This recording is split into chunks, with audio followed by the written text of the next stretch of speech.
విజాగ్ మెట్రోపై good news. Visakhapatnam ప్రజలకు పెద్ద శుభవార్త వచ్చింది. విజాగ్ మెట్రో ప్రాజెక్టుకు కేంద్ర ప్రభుత్వం గ్రీన్ సిగ్నల్ ఇవ్వబోతున్నట్లు తాజా సమాచారం చెబుతోంది. ఈ మెట్రో ప్రాజెక్టు మొత్తం సుమారు 46 కిలోమీటర్ల పొడవులో నిర్మించబడుతుంది. ఇందులో దాదాపు 42 మెట్రో స్టేషన్లు ఉండబోతున్నాయి. ఈ ప్రాజెక్టు మొత్తం ఖర్చు సుమారు 11,500 కోట్ల రూపాయలు అవుతుందని అంచనా. ఈ ప్రాజెక్ట్ కోసం కేంద్ర ప్రభుత్వం మరియు ఆంధ్రప్రదేశ్ ప్రభుత్వం కలిసి ఫండింగ్ ఇవ్వనున్నాయి. మిగతా నిధులు అంతర్జాతీయ సంస్థల నుంచి రావచ్చు.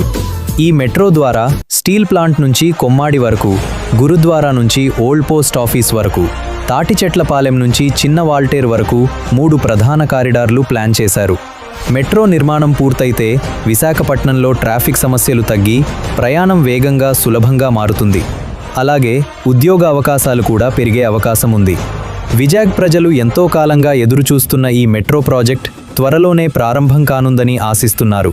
మీకు విజాగ్ మెట్రో గురించి ఏమనిపిస్తోంది? కామెంట్లో చెప్పండి. Subscribe for tech updates.